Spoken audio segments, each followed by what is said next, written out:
We're learning some new details about a string of shootings at Atlanta area spas that left 8 people dead.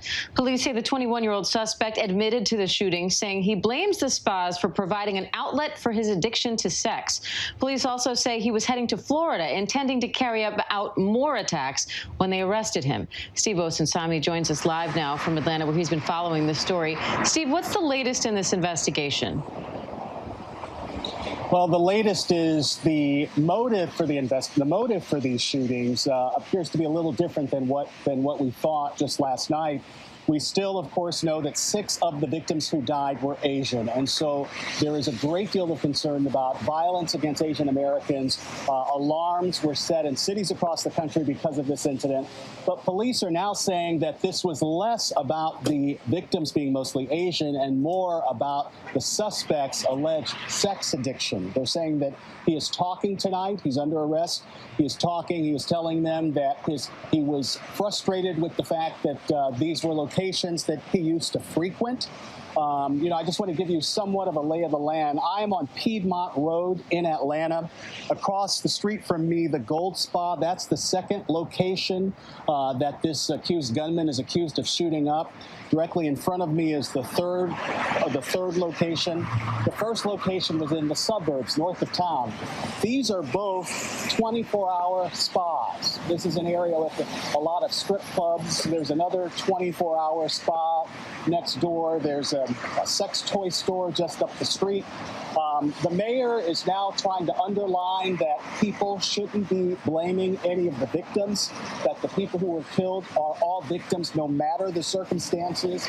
And the fact remains that even if this suspect, even if his motives were driven by sex, violence against women, that is no less tragic, and that the fact still remains that most of his victims were Asian, and that's something that has to be looked at carefully by investigators. And Steve, this morning, Cherokee Sheriff's Office spokesman Jay Baker made a comment that's been getting some blowback. I want to play it for you really quickly.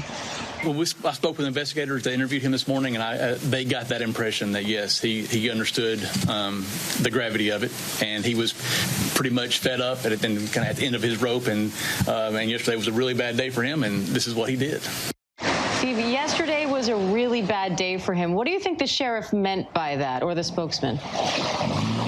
So I've been talking to police all morning, and, it is pretty clear that those aren't the words that he probably wishes that he had used. And, I know a lot of people took that the wrong way. It sounds like he really cared more about the accused killer than he does about the victims.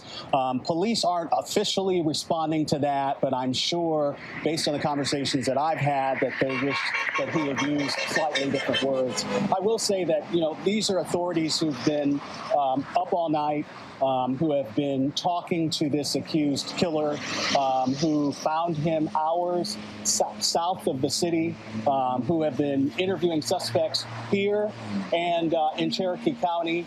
So there is a great deal of police work and work on the part of investigators into this.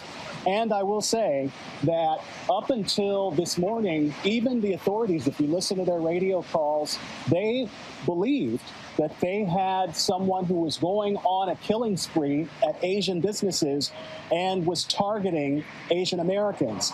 And so there was a good deal of concern that police have expressed, and I think that those were probably poor choices of words. And it sounds like their quick work prevented what could have been a far worse situation, as bad as it was. Steve OSUNSAMI in Atlanta for us. Thank you, Steve.